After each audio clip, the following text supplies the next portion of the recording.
蛋炒饭25。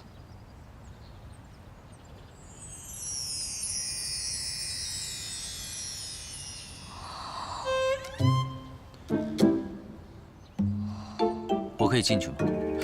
不可以。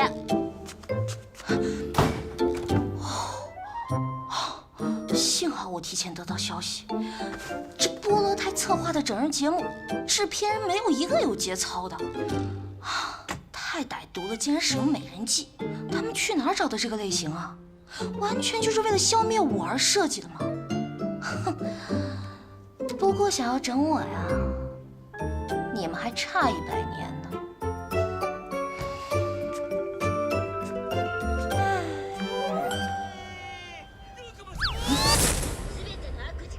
海贼王挺好看的。我觉得也挺好看的。我说了不可以进来的。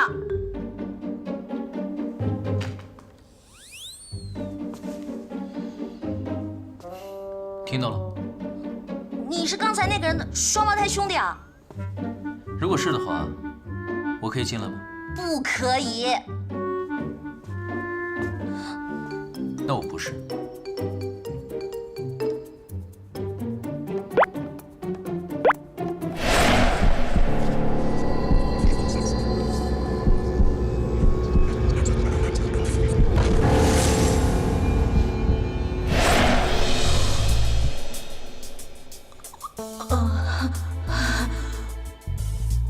我们家门口那家咖啡还不错，我去给你买一杯啊。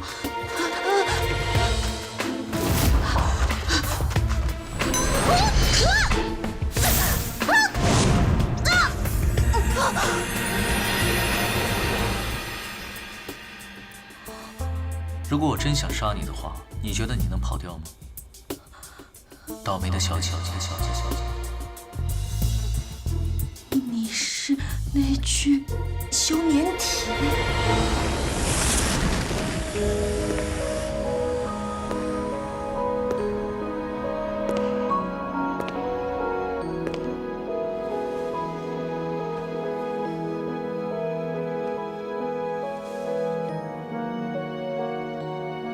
这位小姐，虽然是你救了我，但我真的不知道该不该救你。这对于我们2个未必是好事。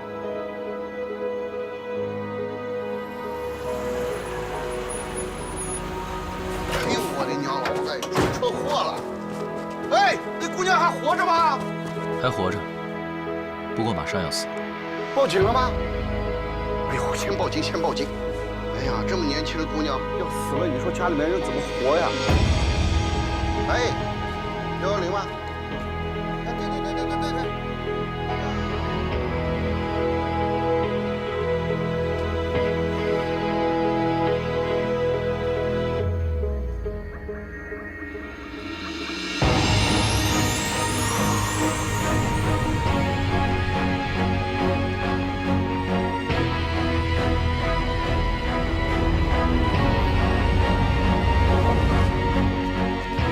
哎，你个畜生！你放开那姑娘！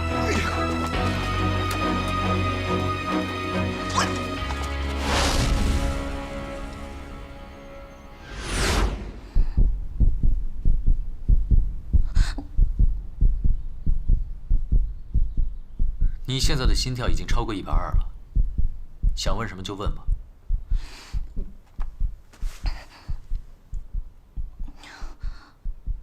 你会飞吗？你是什么东西啊？你可以当我吃了恶魔果实。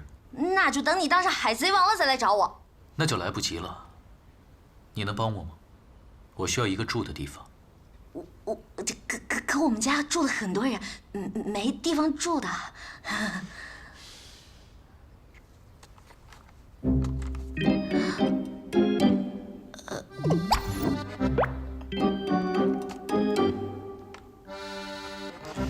这里除了你，我不认识任何人。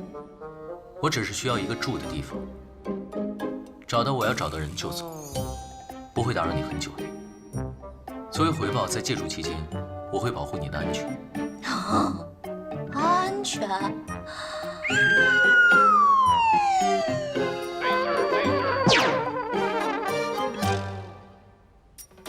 你的样子看起来真的是够倒霉的。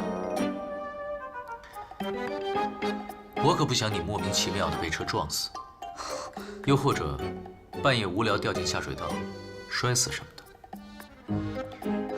我是因为你的血才苏醒的，你若出事，说不定我也会有麻烦。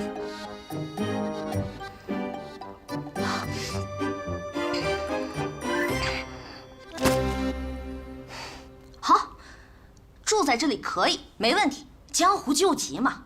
不过现在有几个问题，我们需要坦诚的来谈一谈，深入了解一下彼此内心的真正诉求，还有生活习惯以及基本的背景情况。说人话。你是什么物种？从哪里来？400多年前我是正常人类，后来发生了一些怪事，于是我就变得不老不死。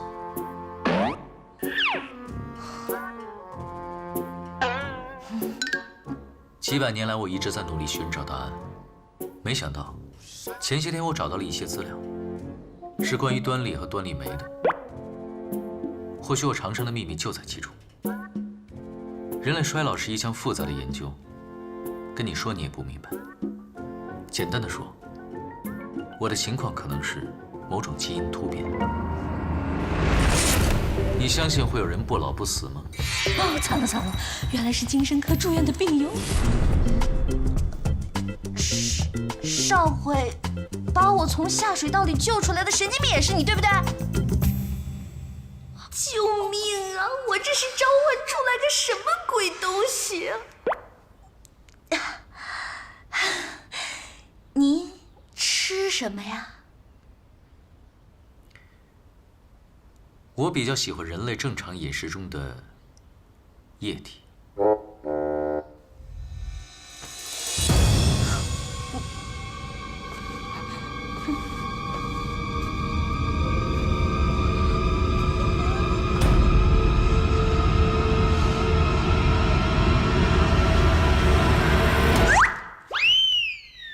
比如说这个，你最喜欢的奶茶。您确定？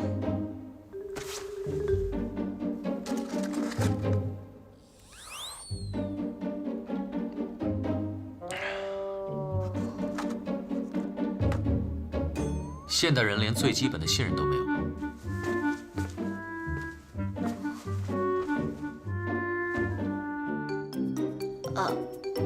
你刚说是我的血把你救活的，那你是不是该喊我妈妈？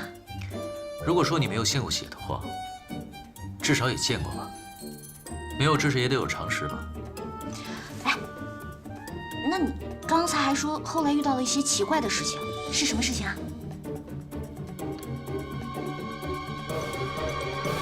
哎，停！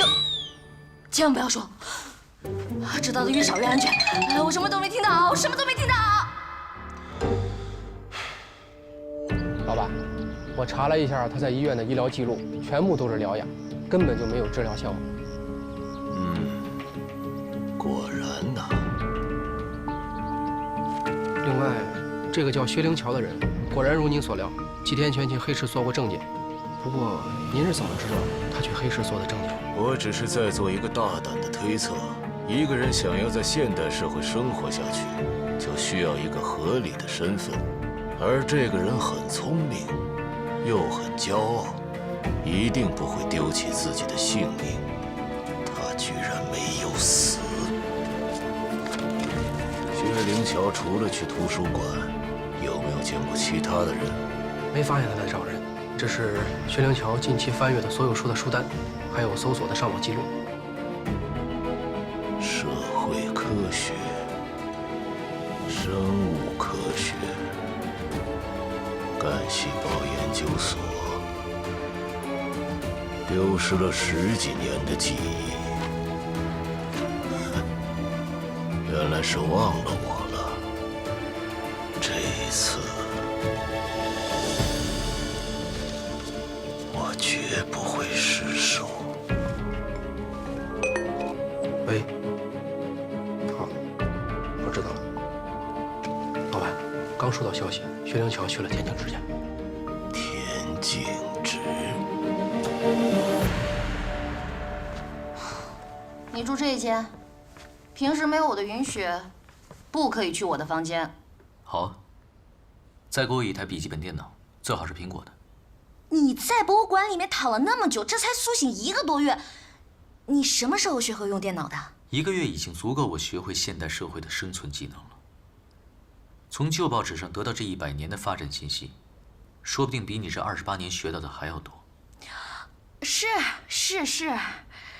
您是不老的妖怪，我当然不能比了。不过，你妈有没有教你不可以随便透露女人年龄啊？第一，我是人类，只是有些特殊。第二，我的母亲大人已经去世了几百年了。说的怪吓人的。对了，你可是研究中心花了大价钱租借回来的休眠体，而你明明是自己苏醒跑了，有2个蠢蛋还以为你是被偷了，在到处找你。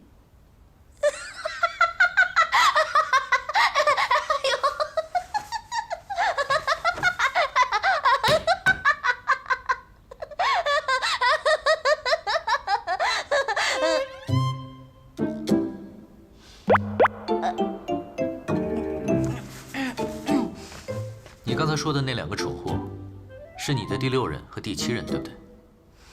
真是个八婆的妖怪，这都知道。难道我已经红到你们妖怪界了？我说了，我是人。你这样招呼都不打一声就跑掉，真的很不地道哎！哎，叶人渣这次真是损失惨重啊！那还不是因为你的血让我活过来的？你就当是迟来的分手费，是这么说吧？谁的分手费会自己长腿跑到别人家来？你的。自辩。哦，对了，我知道你神出鬼没的，不过不要再像以前一样，突然出现在我的床头，或者突然从路灯下消失，我会被你吓死的。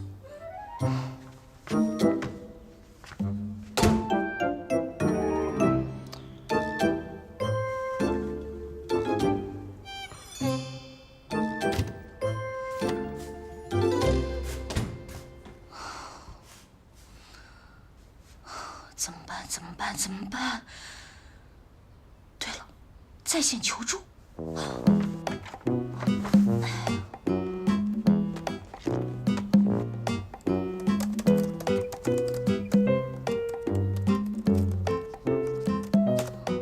有了，阳光，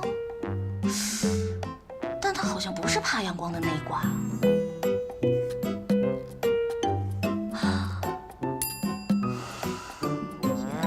妖怪最怕的是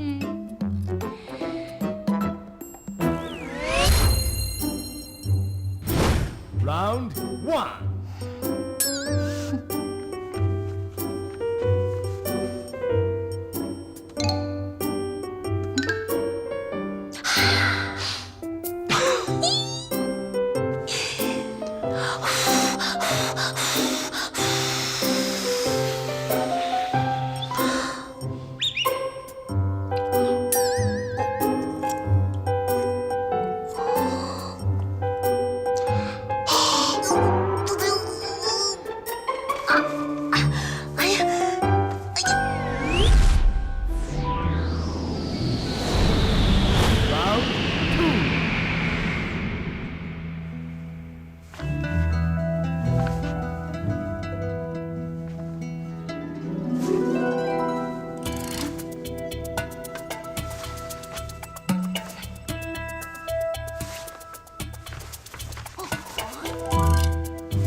不知道是哪个学生闲的翅膀没事干。我觉得是黑客干的，你还不知道吧？图书馆的监控系统也被入侵了，说不定是同一个人干的。啊，你是说有一个变态偷窥狂在监视图书馆啊？哎，谁知道呢？赶紧修吧。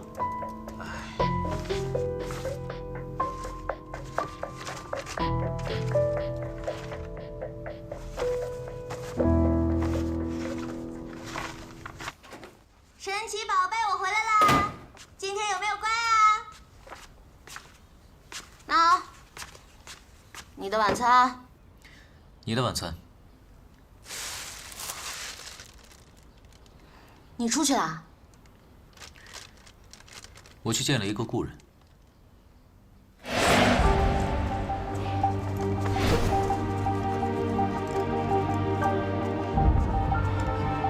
对不起啊。没关系。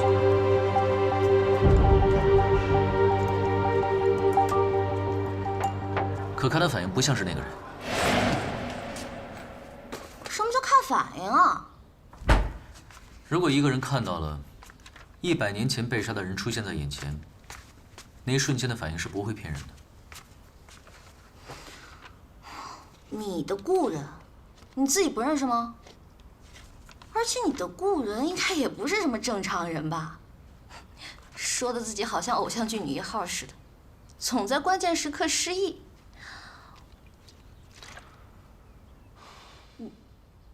真失忆了？只是一点点。而且还是关键的一点点？大概10年、20年的样子。停！关于你的事儿，我一点都不想知道，知道的越多越麻烦。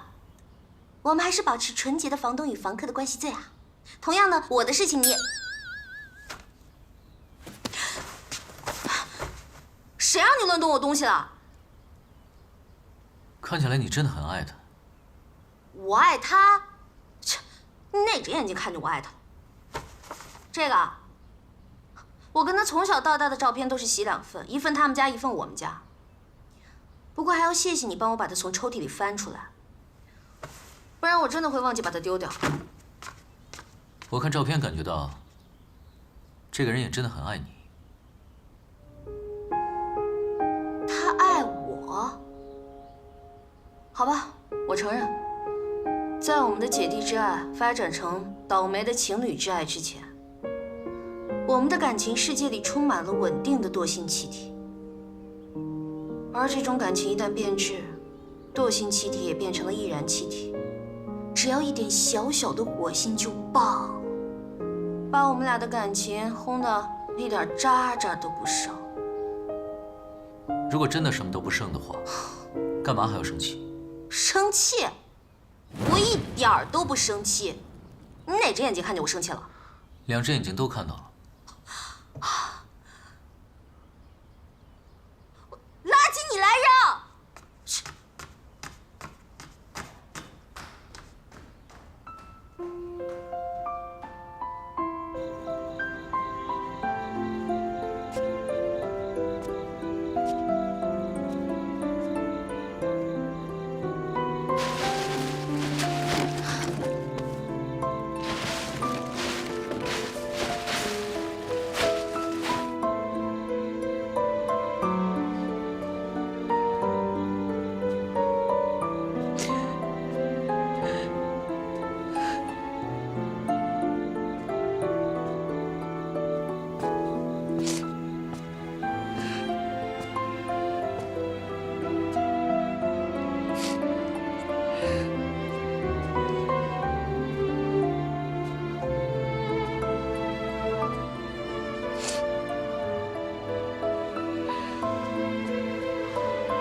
到现在还爱他，是不是挺丢人的？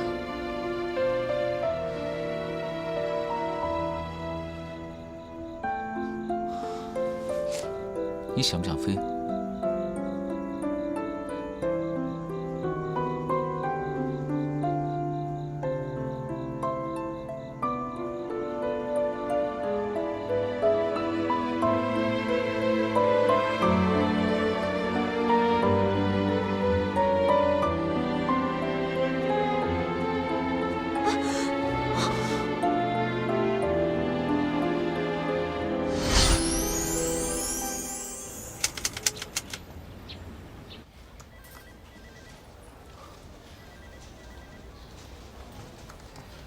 小云哥，小智姐的住院档案拿来了。辛苦了。那个护士长啊，可真是厉害，就指着你笑啊笑啊，可是没有搜查证，一点都不肯配合警察办案。科长也真是的，一个搜查证都要搞这么清。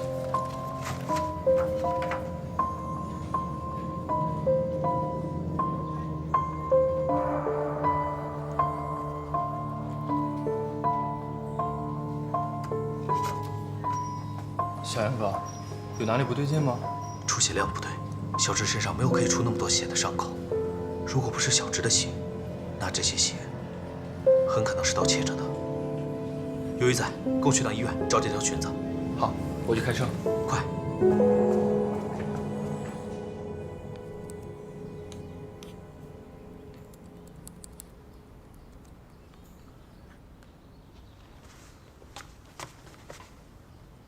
表兄弟，你要买相机啊？我可以帮忙推荐的。我叫薛灵桥。好的，大乔哥，以后大乔哥有什么需要洞洞帮忙的地方，千万不要跟我客气。表兄弟，最近怎么不去图书馆了？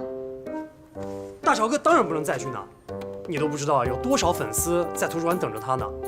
这还仅仅只是几张照片的影响力。要是我们大乔哥真的进入了演艺圈，说不定比田小姐你还要红呢。冯东东，我告诉你，我可是凭借实力打败了100多个竞争者，才得到了传说中屋子的女2号。可是啊，我怎么听说，全都是因为张轩轩小姐向导演力荐你，你才有机会。再给我说一遍！大乔哥救我！弄不死你呢我！大乔哥，再说一遍！大乔哥救我！大乔哥救我！你好，你说那位收藏家去国外了？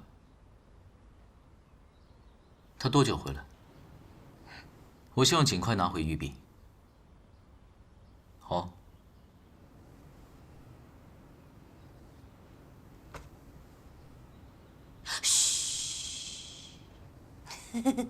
我没钱借给你，千万别跟我借钱啊！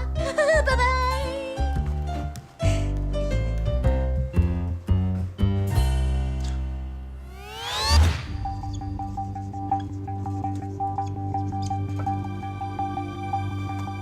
线粒体别名 Powerhouse， 细胞的发电厂。线粒体每次分裂都会造成不可修复的损伤，导致端粒缩短。当端粒缩短到一定程度，发电厂开始崩坏，直至完全失去了分裂的能力，人体也就完成了从出生到死亡的过程。只要细胞分裂的速度达到一定程度，伤口可以实现迅速愈合。但是，人类细胞的分裂次数是有限的。可是癌细胞却是可以无限分裂的呀。很好的问题。癌细胞之所以可以无限分裂繁殖，是因为它们从正常细胞叛变为癌细胞时，带走了一个叫做端粒酶的帮凶。端粒酶在正常细胞中的使用是受限的，但是在癌细胞当中却能够修复因分裂变短的端粒。只要我们能够把端粒酶作用于正常细胞，把正常细胞变为永生细胞，那么人类抗衰老的问题就会得到质的突破。如果我们能够找到比端粒酶更完美的修复酶，那么人类不老不死也完全不是开玩笑的哟。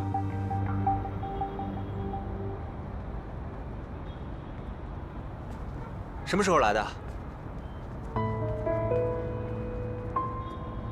当你讲到，只要细胞的分裂速度增加到一定程度，伤口可以实现迅速愈合的时候，那你的看法呢？我只希望人类的出生率和死亡率处在一个正常可控的范围，可以维持地球资源的可持续发展，而不是只有出生率没有死亡率的人口恶性膨胀，就像地球的癌细胞。有趣的见解。不过，我研究的课题正是抗衰老和基因修复，把人类变成地球村上的癌细胞，就是我的梦想。言归正传，我今天来找你，是想告诉你案子的新进展。小哲的病历，看一下。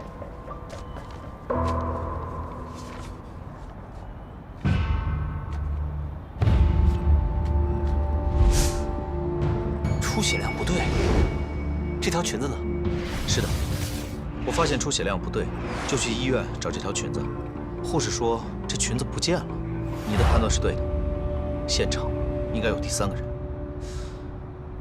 你以为是谁把我变成妖怪的？不对。你以为是谁把我变成妖怪的？不对。你以为是谁把我变成妖怪的？还是不对。你以为是谁把我变成妖怪的？哎，你觉得哪种好？都不好。请你尊重一个敬业的女演员的表演艺术，好不好？你们演员入行没有门槛的吗？你以为我真没演技啊？我无法反驳，那是因为我的素养与谦虚。演戏谁不会啊？戏。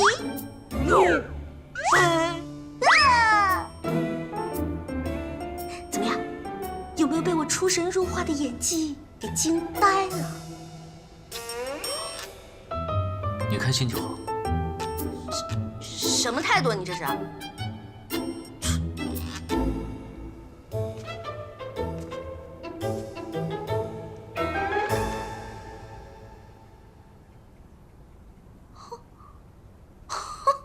自恋狂！别关那个页面，我在想办法联系一个人。你不是不认识别人吗？他高祖父家里面有一幅画，他说，画里面的人跟我长得很像。如果真是这样，那有可能，在100多年前，我和他高祖父有交情，所以我想联系到他，看看他高祖父是否还有其他的遗物，或许能指引我更快地找到仇人，到时候很多事就会水落石出了。你以为写剧本呢？这么巧？我又不是怪物，我怎么会知道怪物在想什么呢？怪物就在我们家呢。徐小怪，想采访你一下，你是怎么样变成这样不老不死的呢？我再重申一遍，我不是妖怪，我跟你一样，我也……知道了，你是人嘛？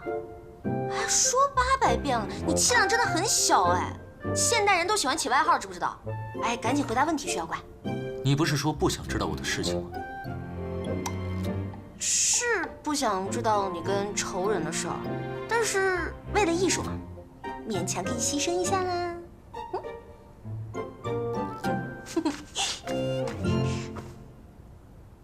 来吧，准备好了。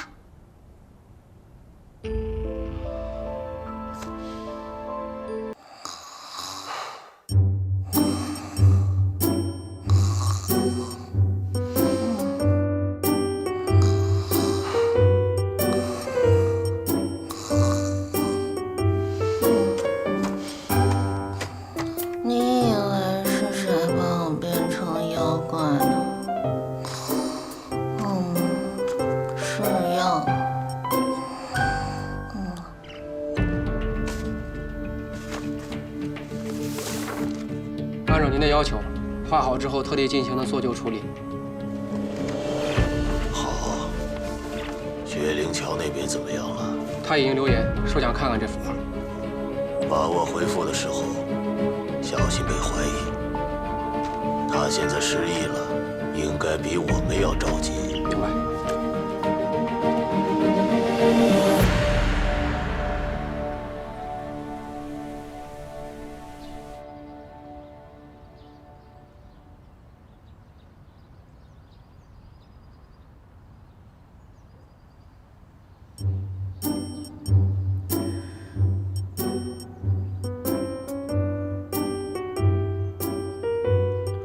我的胸口不是公共设施。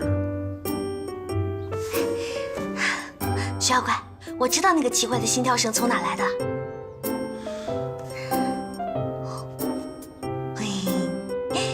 这里，好像只要稍微的距离远一点，就会不安的跳个不停。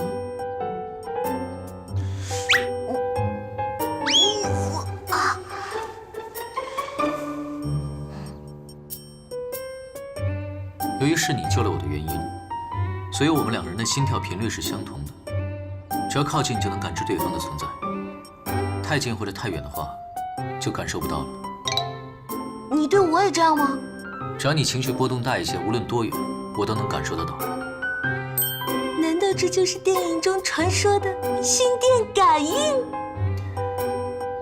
我更愿意称之为相互牵制的作用。那范围呢？不清楚。其实我也是第一次碰到这样的情况。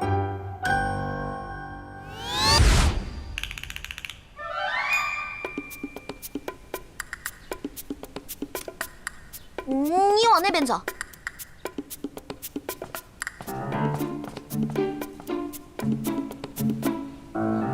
听不到，继续走。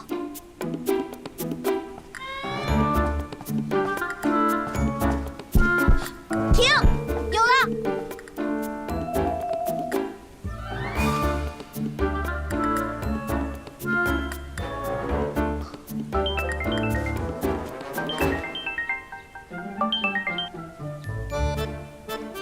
大概100米就能听到你的心跳了。你再继续走，看看多远听不到。好。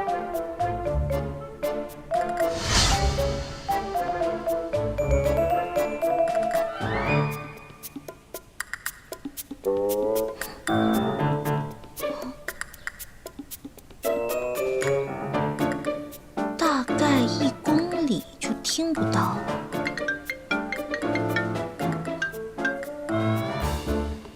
已经很远了。现在心跳声还很大，继续走。能听到吗？能。你确定？继续走。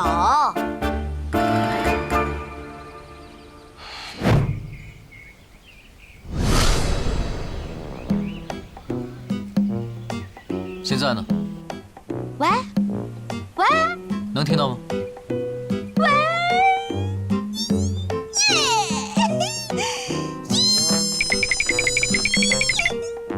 再见！500公里以外的血妖怪，永远不要再回来了！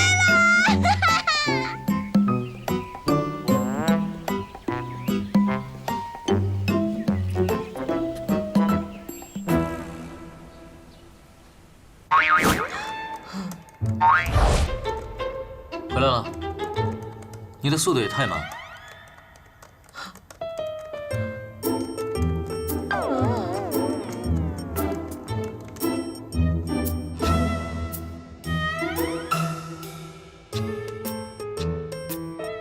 大乔尾巴，需要想个办法，让他主动留下我才行。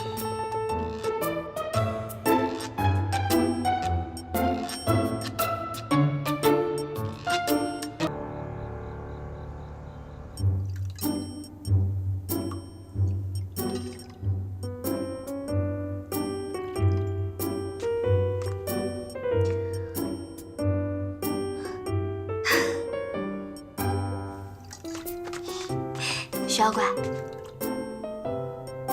你活这么久，给谁熬过粥啊？那就是没有啦。就知道我在你心目中的地位不一样。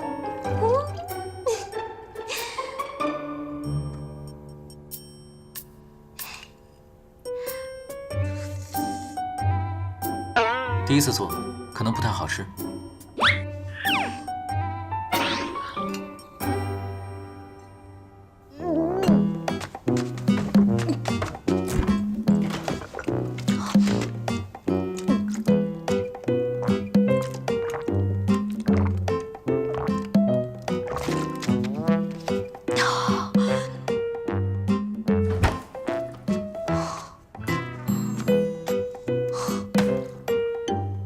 你从哪个星球上学的黑暗料理啊？啊？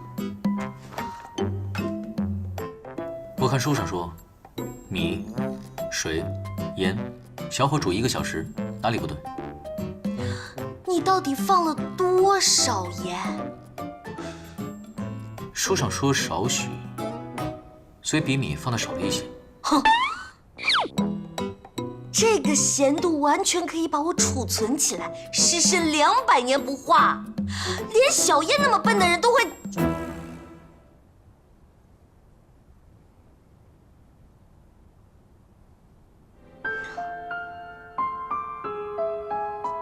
记得把碗洗了。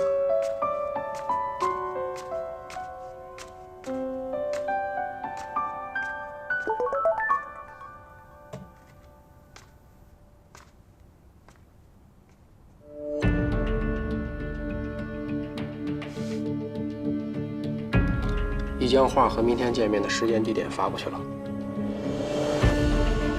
好，明天的收网务必万无一失。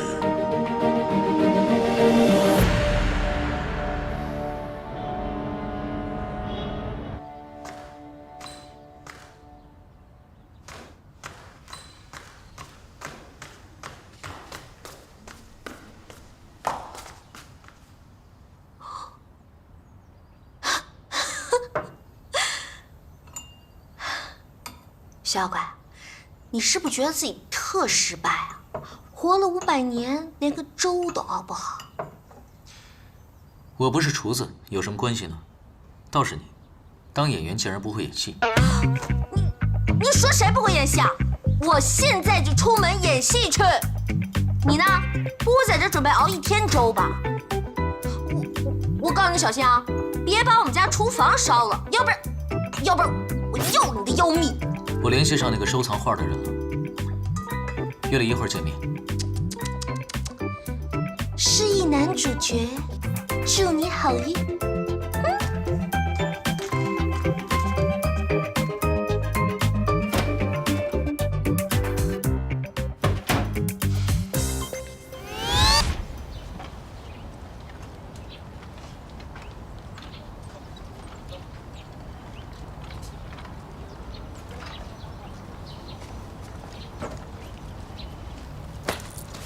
姐，你怎么来了？哎，姐，别，我错了，下次再也不敢逃课了，姐。之前逃课去院门口静坐，现在要跑来追星。纪小炳，你知不知道你明年就要高考了？你真的打算高中毕业后就去工地搬砖是不是？那不是静坐，是守护，是爱的守护。守护你个头啊！你跟变态有什么两样啊？你。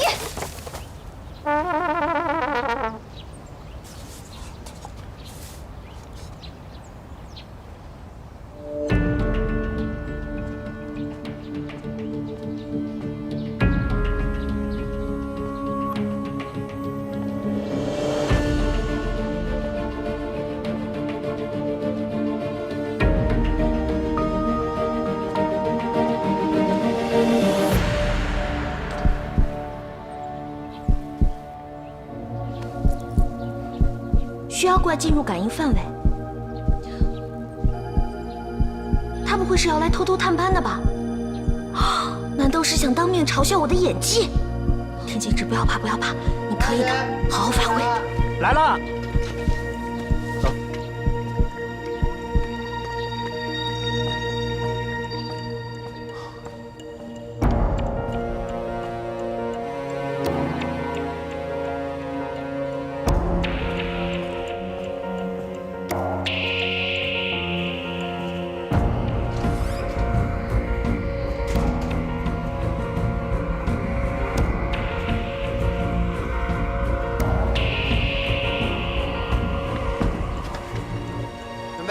开机。3、2、1，开始。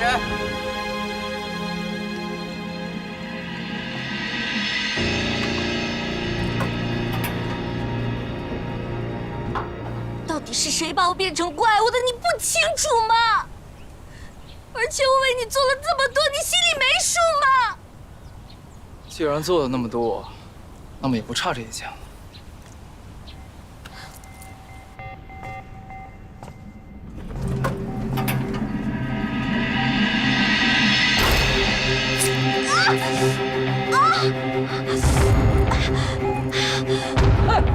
怎么是小匕首啊？怎么回事？小姐，天津人。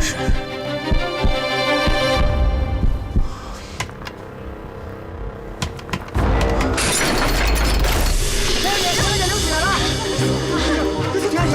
这怎么回事？这是！快！送小医室去！快！你这怎么回事你？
老板，这栋楼是还没有对外开放的，不会有人进出。另外，我还在外面安排了人巡逻。拉出距离，不要靠近了。这件事情越少人知道越好。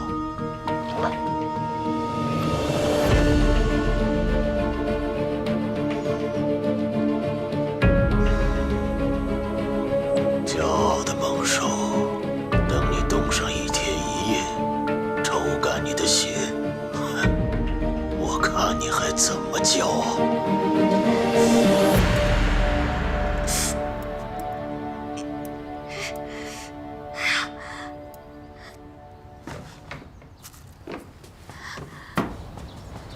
我说你怎么回事？你是道具师，事先准备好的没有开封的匕首，怎么就变成真的了？这不是我准备的那把匕首，我也不知道怎么回事。你管道具，你不知道谁知道？灯光是知道，录音是知道啊！哎呀，真是有可能是变态粉丝，或者是其他跟田小姐不和的女演员做的。你这是怎么回事？导演，别再骂他了，应该真的跟他没什么关系。小芝，你的手怎么样？医生怎么说？伤口不深，只要不沾水忌口，很快就好了。只是我的戏……哎呀，没关系，我先拍其他人的，你先好好养伤。你放心，我已经报警了，警察很快就会查出来是谁做的。那什么，你赶紧先回家先休息休息。哎，谢谢导演。走。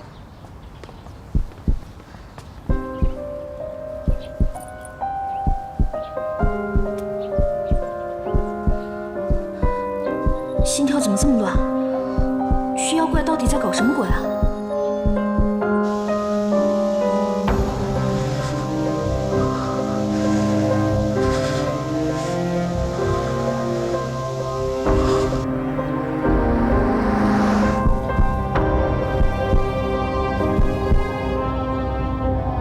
停车！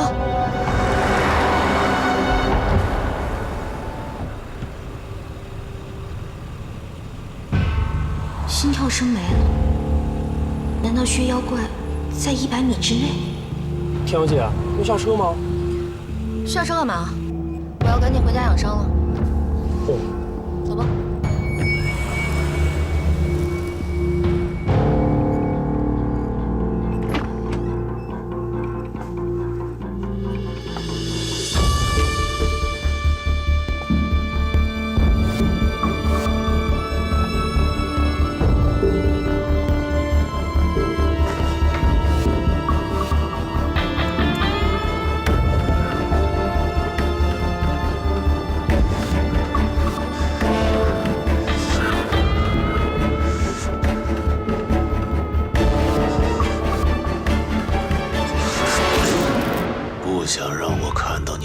备样啊，那咱们就明天见。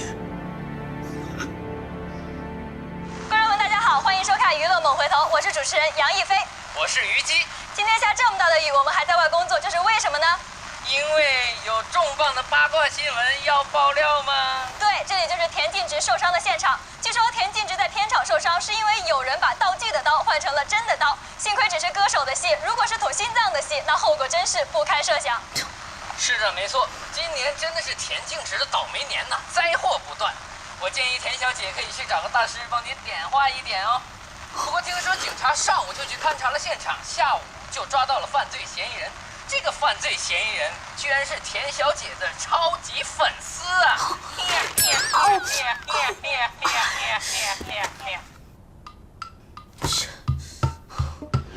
什么倒霉年？本小姐活了28年，年年倒霉。你以为我就没找大师算过吗？井我都挖了3口，3口，你知道什么概念吗你？哈，那小学课本上还说呢，吃水不忘挖井人。我没亲自挖，那就不算了吗？还有啊，现在那粉丝那都怎么回事啊？你家里很穷吗？脑子有问题没钱治是吗？无论如何，这脑残片和变态片1日3次，饭后温水服用 ，OK？ 我都说过多少次了，老大，你们抓错人了吧？莲花妹是我的女神，我怎么可能做出这种事？我只是去片场捡了一些莲花妹用过的东西，顺便在网络上炫耀一下。可换匕首真的不是我干的。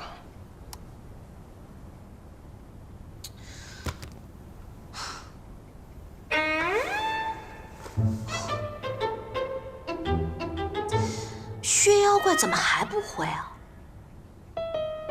他不会看完那幅画，想起仇人是谁，自己报完仇跑了吧？耶！薛妖怪终于自己滚蛋了，我自由了！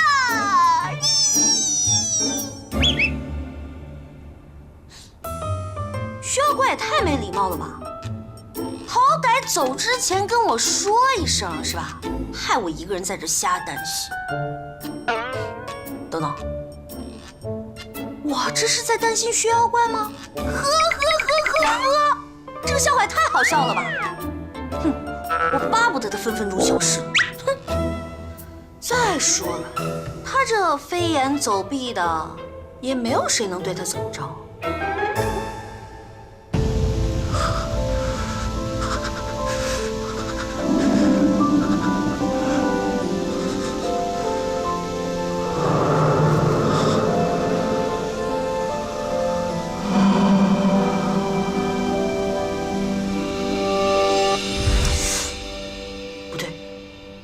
这薛妖怪不会上当受骗了吧？哎呀，这毕竟没有上过几天网，还是太单纯，怎么能随随便便就相信骗子的话呢？哎，这骗子也是够缺德的，欺骗一个500多岁的老人家。咦，不过这是一个千载难逢的好机会。我应该立刻、马上、现在出现在他面前，羞辱他。行动！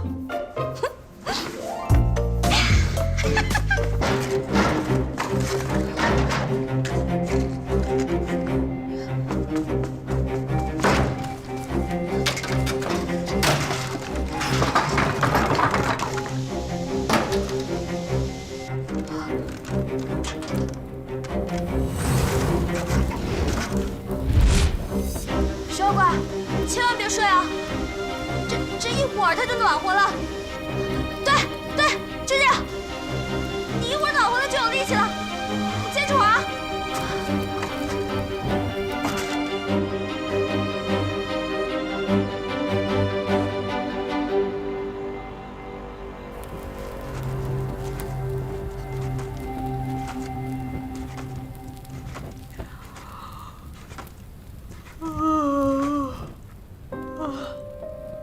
薛妖怪，我跟你说，你以后再也不能轻易的相信那些所谓的网友。那电脑前坐的是个人还是条狗，你都不知道。还有啊，以你的身体呢，你就应该随身携带暖宝宝。这暖宝宝是什么呢？就是你往身上一贴，一会儿就发热了。不过，想着你满身贴满暖宝宝的样子。哇，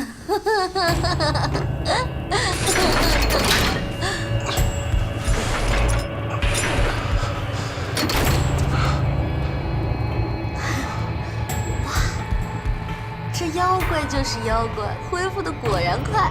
嘿嘿。哎呦，妖怪你！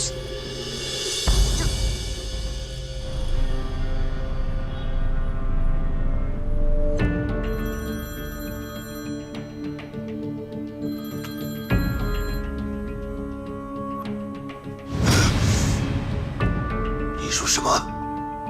跑了？对不起，老板，我们可以再找机会啊。你以为他还会再上当吗？已经打草惊蛇了，暂时不要再随便行动。好的，我明白了。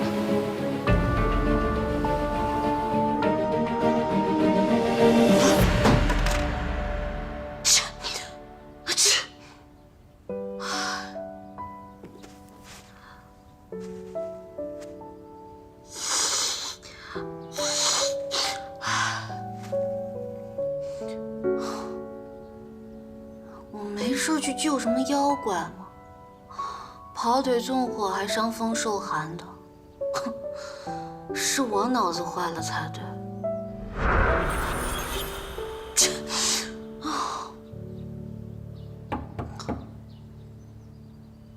感谢的话不用说了，救你我已经后悔了。我们谈谈。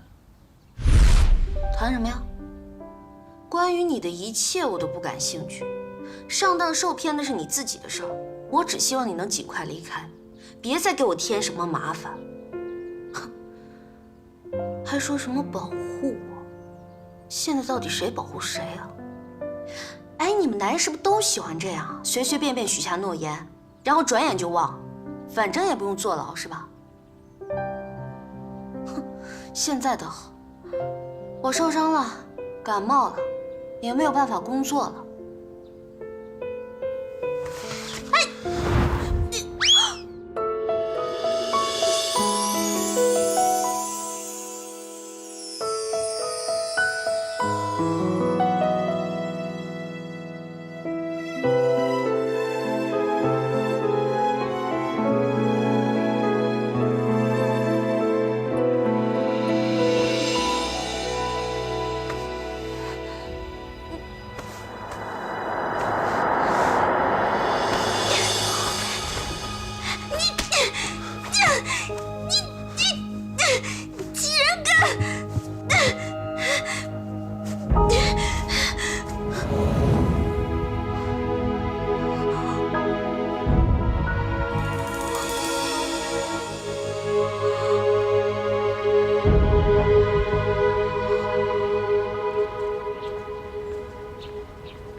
可以走了。你没事吧？我没事。明天就知道闯祸里啊！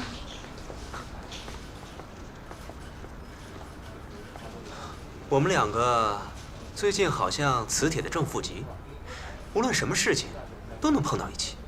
这句话一般是用来表白的开场语。李警官，麻烦你配合一点儿，做出个期待的表情。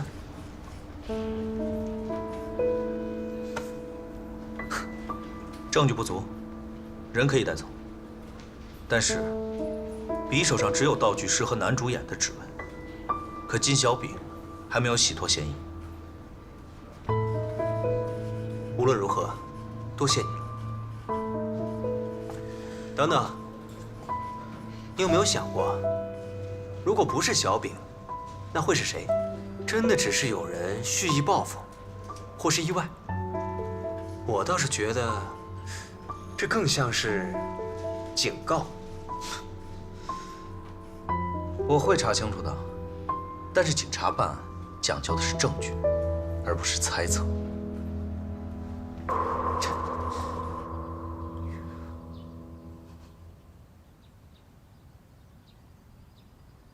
怎么回事？我会保护你的。我问，这个是怎么回事？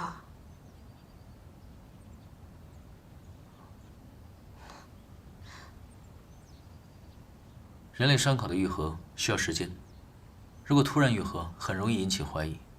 而且昨天的事情你也知道，在那种虚弱的情况下，我没法威胁给你。停！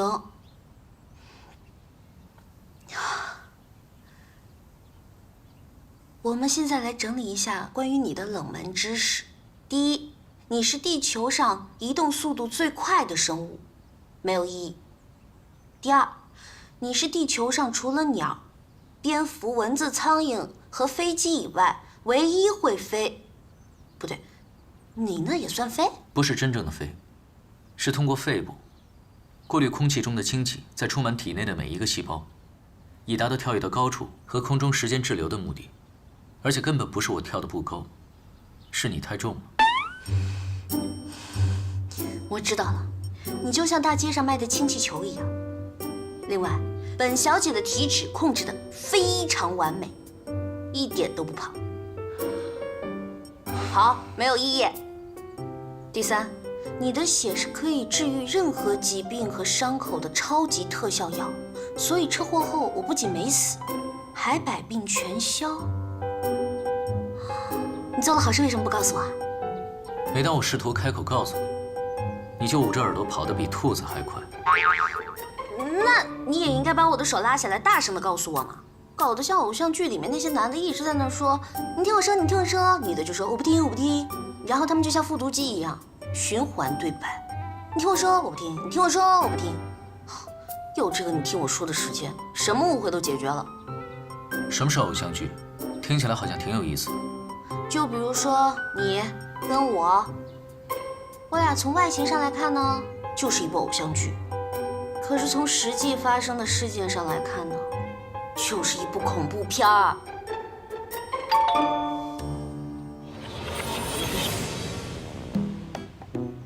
冯洞洞？不是，门口来了3个人，还有3个人在车里等。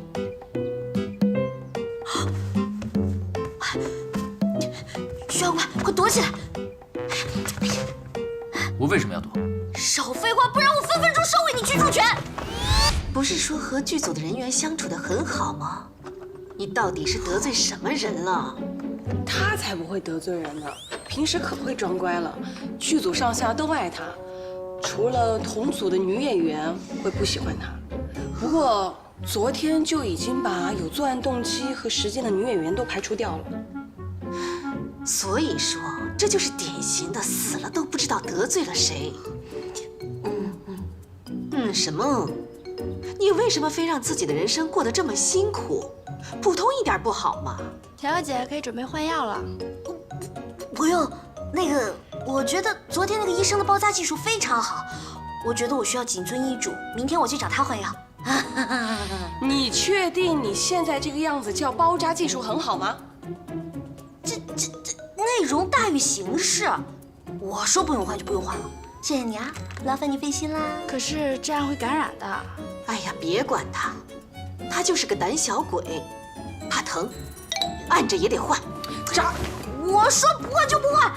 田静植，你能不能不要这么任性啊？手心留疤会变断掌，到时候更倒霉了。张轩轩，我告诉你，赶紧给我放开，要不然……快姐，快姐，按住他，跟你绝交啊！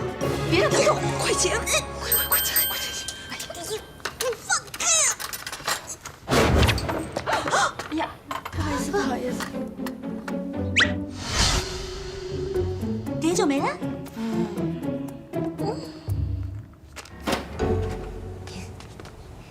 请，记得明天去换药。我明天一早就去。还有这辈子我最好的朋友，好好拍戏哦。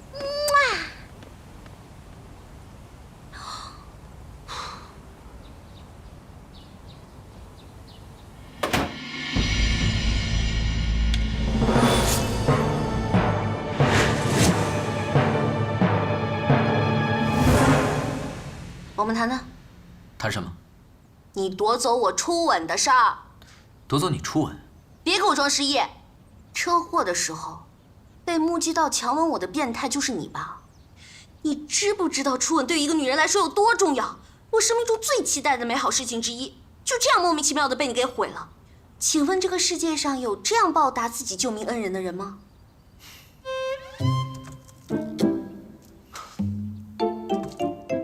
打个比方，当你喝酸奶的时候，你会不会问酸奶的意见呢？当然。你当然不会问，因为对你来说，酸奶只是食物而已，没有人会刻意去非礼食物。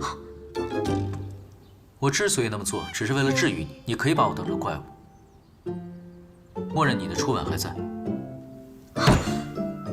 那你完全可以割破手指来救我，承认吧，你就是个表里不一、色欲熏心的混蛋。干嘛？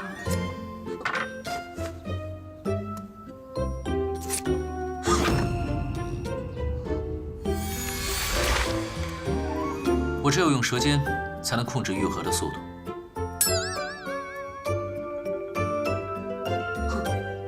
太好了，这样猥琐的技术还真是变态的福音。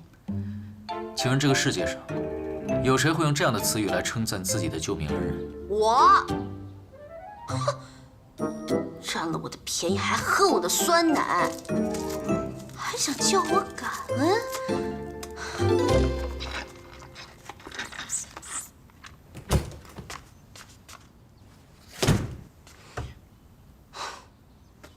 不行，一定要把他赶走。什么基因突变的怪物，根本就是个大色鬼。可是我又不能直接把他赶走，他那么会耍无赖，我又打不过他。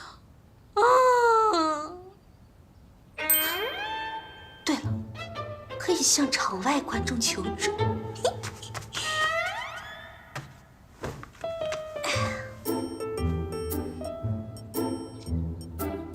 轩轩，这就是我们家的后花园，很漂亮，还有这里全部都是玫瑰花，怎么样？非常好看。那我摘一朵给你。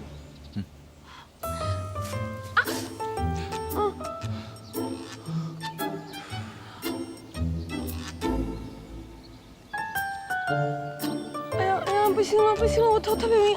哎呀哎呀哎呀哎呀哎呀！痛痛，要治疗。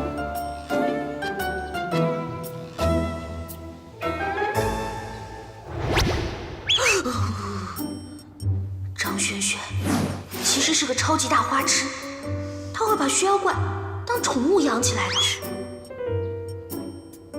叶人渣。教授，可以开始了吗？这个怪物的愈合能力很强，只有舌尖部位愈合完。先把它的舌头切下来，来，放松，张嘴。不行不行，活体解剖太残忍了。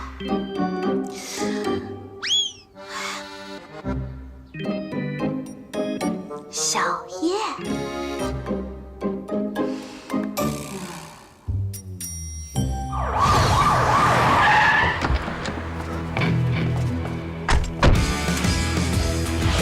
雪灵桥，你已经被包围了。我数3声，你举起双手，否则我们就开枪了。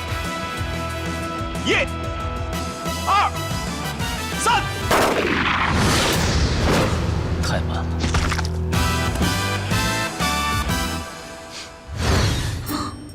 不行不行不行，小燕她不能有事。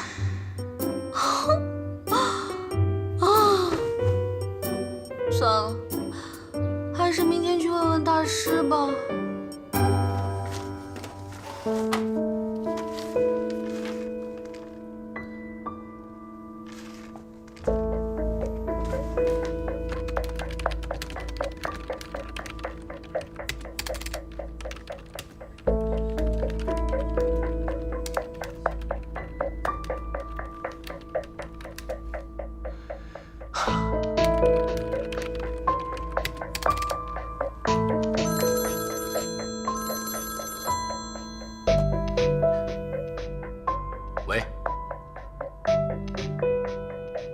好的，我知道了，你们继续找吧。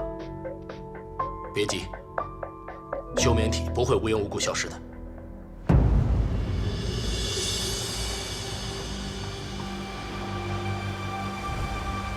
这次是我太大意了，差点重蹈覆辙。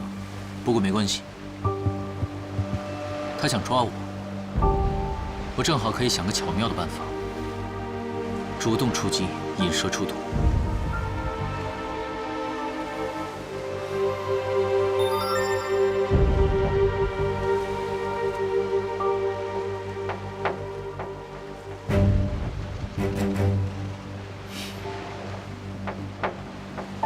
这次又是田小姐救了我，不过她还是在想办法赶我走。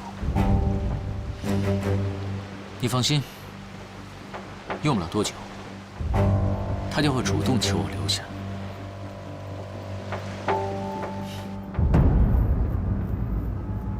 哎，张大师，以后你会经常参加电视节目吗？我这个人一向都是接受命运的指引。所以说，是福不是祸，是祸躲不过。人的命运呢，大师在一生的借一步说话。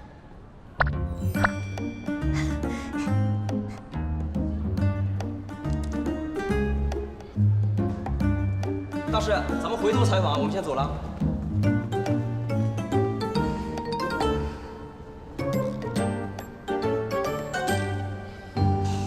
田小姐怎么没提前打个电话？怕你不接。田小姐真会开玩笑。大师，这次你一定得帮帮我，我被一个奇怪的东西缠住了，怎么赶都赶不走。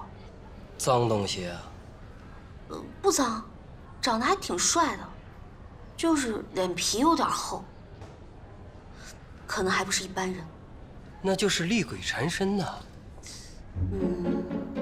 就当是吧。哎，大师，你有没有什么符纸啊、法宝啊、阵法啊之类的？就不用杀死他，就把他赶走就行了。你说那是《西游记》，你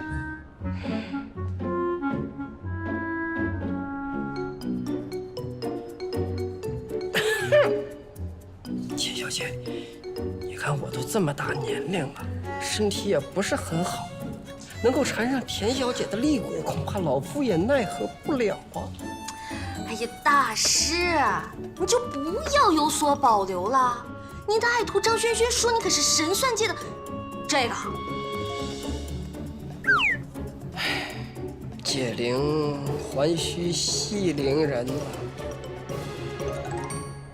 什么意思啊？这个事儿是不是因你而起？是啊。对呀，所以说你就是那个铃儿，不是你就是那个系铃人呐。你想，他能够缠上你，说明他有未了的心愿。你只要帮他把心愿完成，他自然就走。你找我干什么？那为什么是我呢？缘分。你说我们是不是很有缘分？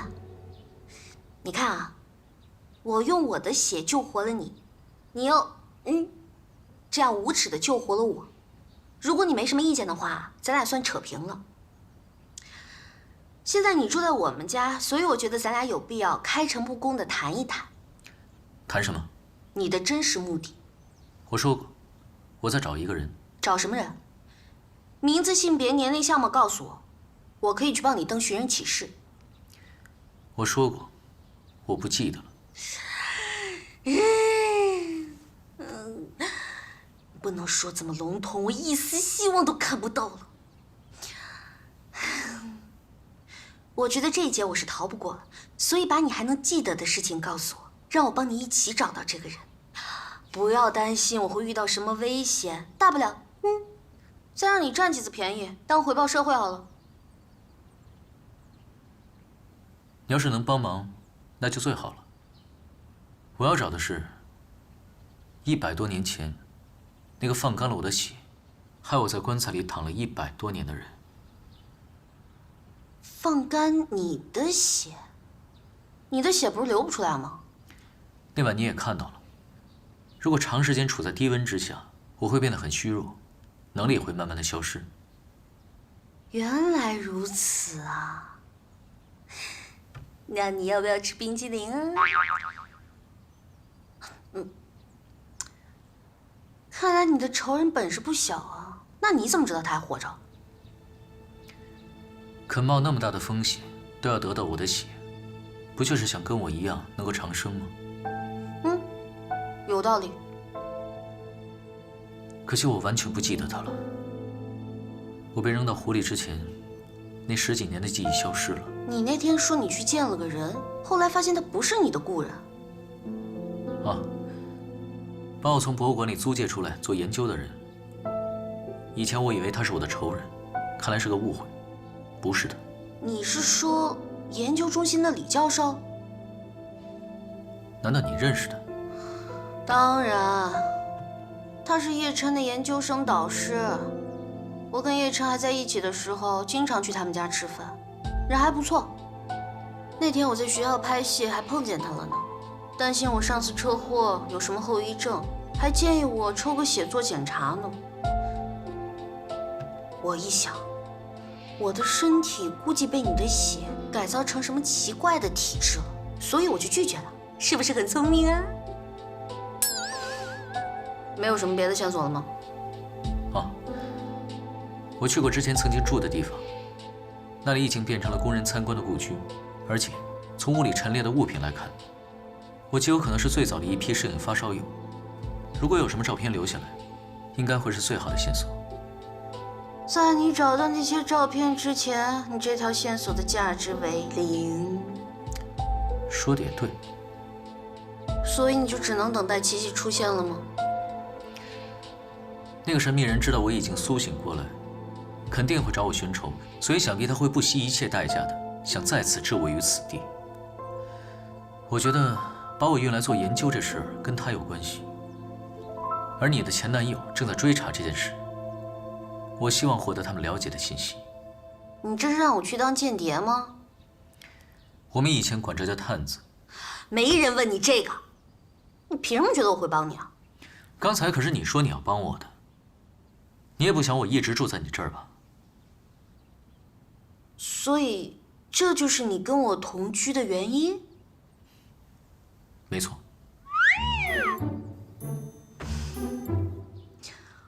我还以为……算了。怎么？还以为是你的美貌吸引了我？我不美吗？不错，还可以。可惜人妖殊途，死了这条心吧。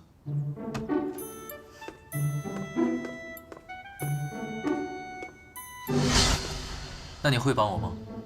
我有其他选择吗？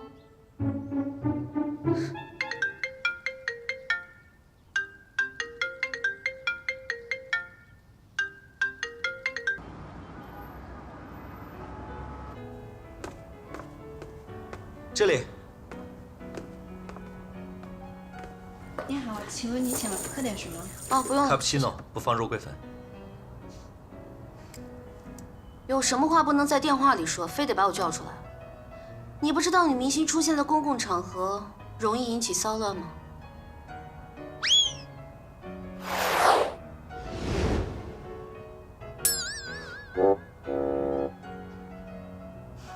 你的手没事吧？除了这个以外，已经好的不能再好了，人气上涨，接到了不错的剧，还认识了一个神奇宝贝一样的男人，前途一片光明。那就好。也祝你和谢玲丽幸福，小燕弟弟。小植，不管你相不相信，不管我们是什么样的关系，我都不愿意看到你受到伤害。少自作多情啦！本小姐铜墙铁壁，刀枪不入，见我哪次分手要死要活的？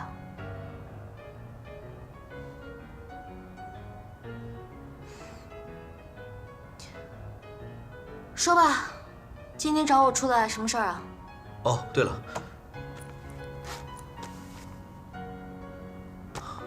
这是车祸现场拍摄的一张照片，裙子上的出血量和你的伤口明显不相符，很可能是当时的盗窃者也受伤了流的血。你再回想一下，当时现场是否还有其他人？没有。那就奇怪了，裙子上怎么会有这么多血呢？这不合理呀。或许是那2个司机的血，或许是什么动物的血。位置不对，不可能是司机。现场更没有出血量那么大的动物尸体。可惜呀。可惜什么？可惜那条裙子找不见了。那真是太可惜了。是你从医院拿走的吗？我要那条沾满泪水跟鲜血的裙子干嘛？如果你想起什么的话，我什么都不记得。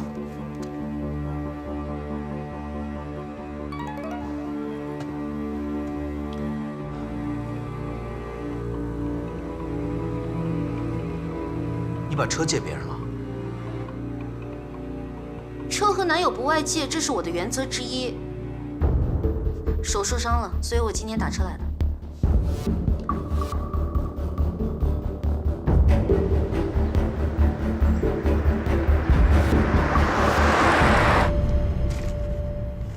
1个月整理一次拍卖档案根本就没必要嘛，1季度1次就好了。好了，不要抱怨了，我们先去办公室把上个月的资料报过来，等下请你吃宵夜。真的？那就让你破费啦。走。晚上吃什么？你想请我吃什么？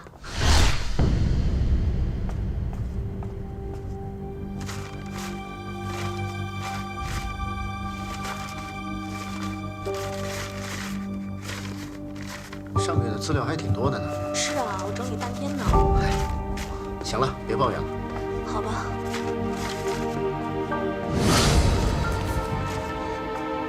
怎么了？没事儿。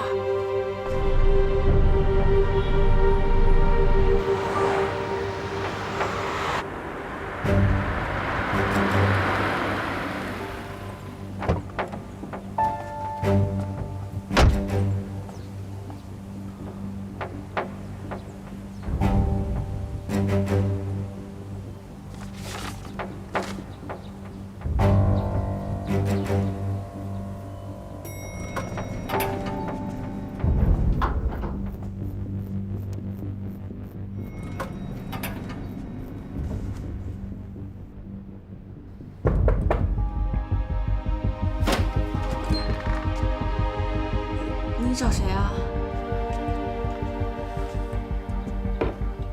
这间房子当时是低于市价很多钱买来的，邻居说前任的房主卖了家传之前的古董后就搬走了。那你知不知道他们搬到哪里去了？我能不能问一下，你找他们干什么？那家人可能是我的故人。故人？啊，我知道了，你一定是从台湾过来寻亲的，对不对？我不知道他们搬到哪里去了。但是你这种情况，警察不能帮到你吗？警察为什么会帮我？警察局的系统里有每个人的信息，只要知道名字，找一个人应该不难。不过你应该要证明的是，你的确在找试探的亲属吧？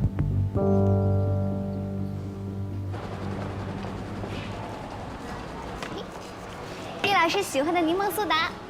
谢谢，不用这么客气吧？去警察局只是举手之劳而已。对你来说，什么事情都是举手之劳。把生活有困难的学生招进研究中心是举手之劳，去警察局帮忙保释也是举手之劳。你那么多的举手之劳，对我来说都是救命一样的天大恩情。太贵的我也请不起，不过学校的餐厅还是可以随便点的。那我就不客气了。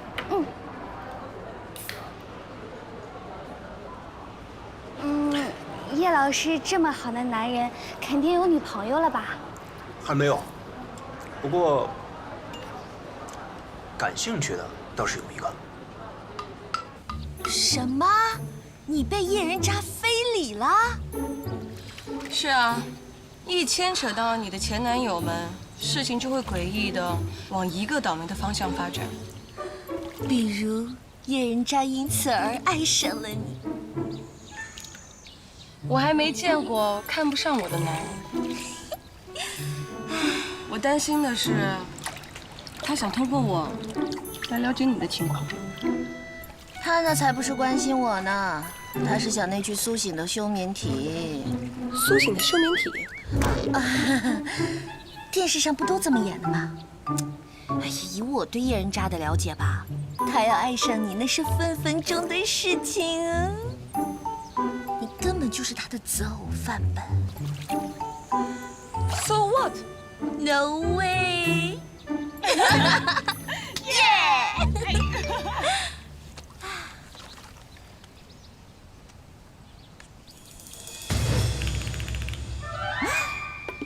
发生什么事儿了？喂，你好，我的信用卡好像被盗用了。什么？银行网上商城送货上门？送哪儿啊？金花园30号。那是你自己家。那个，我有急事，我先走啊。明天片场见啊。哎，经理。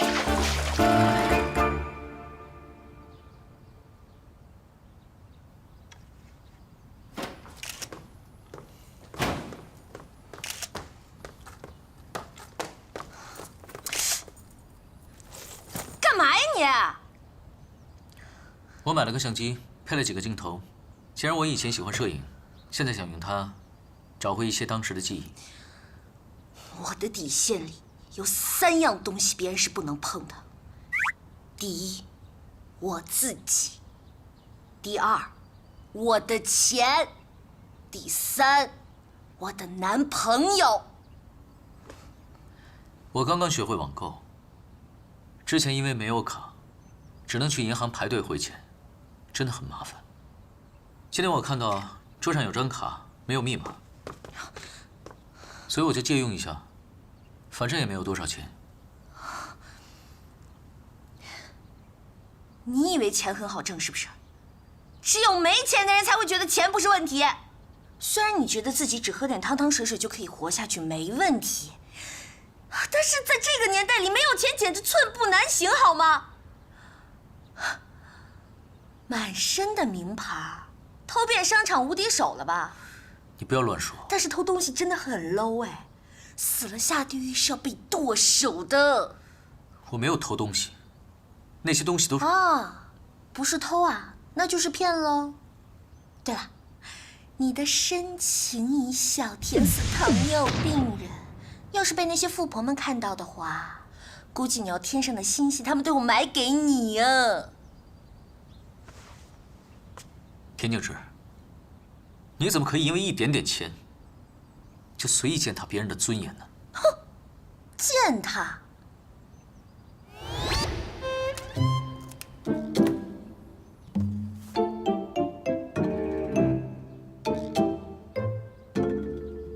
下周？搞错没啊你？你拿什么还啊？这个你完全不用担心。你准备就这样一直下去了吗？我是说，你现在还不知道什么时候能找到你的仇人，就算找到了，报了仇，你以后还是要生活下去的嘛。现在的社会跟100年前差很多，到处都是电子眼，如果被拍到飞来飞去的话，会被拿去做研究的。而且，没有一个正常的身份跟工作，也很容易被人怀疑的。我不会连累你的。哎，我不是那个意思。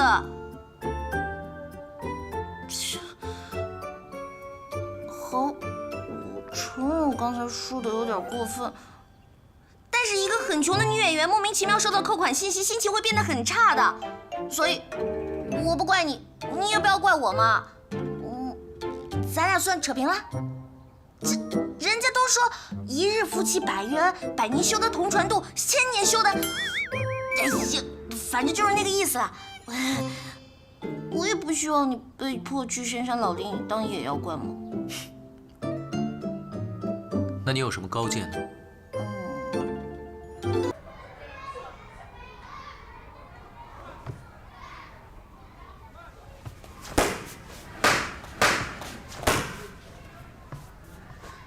笔姓薛，名灵桥。灵桥2字是我母亲所取，意为美好而高大，这是母亲的愿望。名字都是父母送给我们的第一份礼物。初次见面，我们要互通姓名，这是了解彼此的第一步，好吗？小芝，交小朋友是很需要有耐心的。哎，你介绍这些帅哥还真不错。馆长爸爸满意就好啦。原来小时候在这儿学跆拳道，馆长爸爸那么照顾我。介绍个人嘛，举手之劳啦。我年纪大了，心有余而力不足了。这次啊，你可真是帮了大忙了。不过，他真不是你新交的男朋友吗？都说了，他欠我钱。哦，这年头还有谁敢欠你钱？那不是一辈子要赔进去吗？既然不是你男朋友，我就放心了。否则啊，没2天你就吃醋，就不让他来了。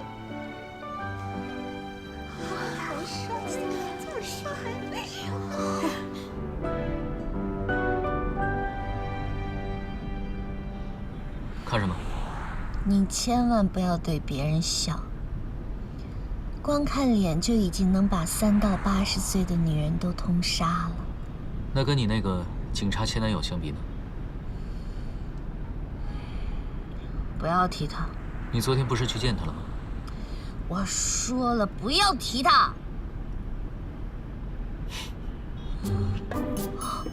就是这样笑。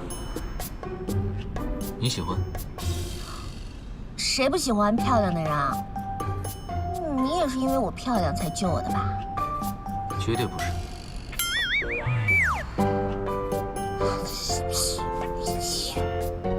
不过，你真的是一位善良的人。知道就好。也只有我这种好心的人才会收留你这种3无产品。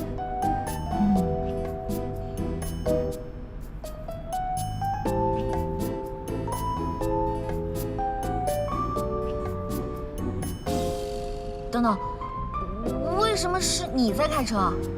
放心，我有驾照。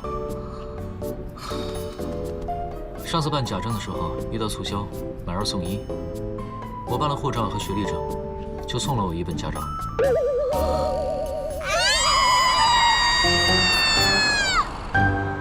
所以你之前在国外开那种加煤的车，每开10几分钟就要停下来去加1次煤？那如果万一你开到路上没有煤了呢？怎么办啊？是发生过这种事，只能停下车来，自己跑去把煤买回来。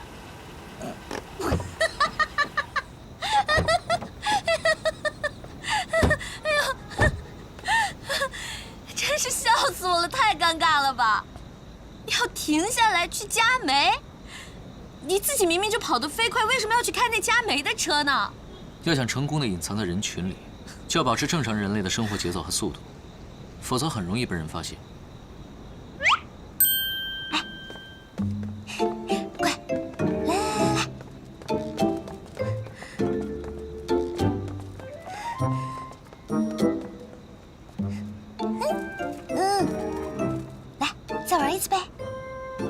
不行，上次是特殊情况，只能1次。拜托拜托，最后1次，真的最后1次，就一下下，绝对不会被发现的。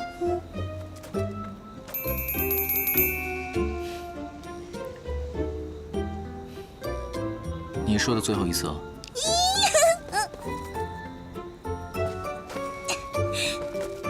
我要去那里。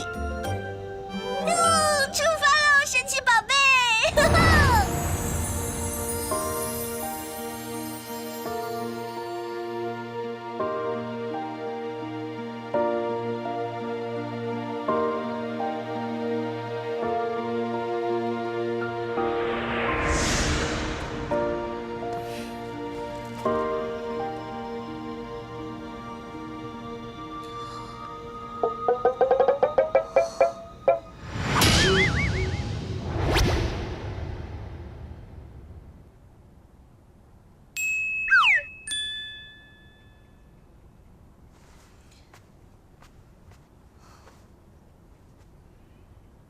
冯洞洞，现在摆在你面前有2条路。第1条，就是把你的嘴巴给我闭得像蚌壳一样紧的撬都撬不开。第2嘛，就是把你跟这个秘密一起装进汽油桶里，然后灌满水泥，让它永远石沉海底。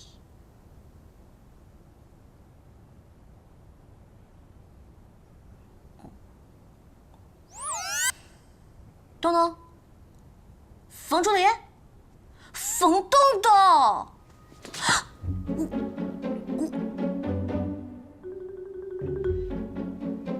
刚才那个，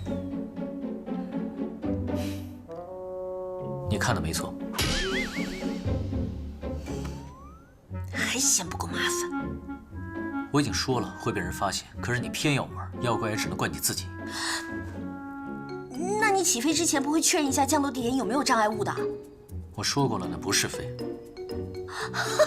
我当然知道你那不算飞，跳蚤跳的都比你高。那真是对不起了。如果下次我是抱着你的智商跳的话，相信一定比跳蚤跳得高。你骂我没智商？这死妖怪敢骂我没智商？我说的只是客观事实而已。你这个被放干血做成休眠体放在棺材里100年，醒来以后连仇人都不知道是谁的超级白痴怪物，敢嫌我没智商？呵呵呵，我这辈子就指这冷笑话活了。那倒是，有个倒霉鬼呢，出个车祸都能苏醒一具休眠体。你本来就是一本冷笑话大全。你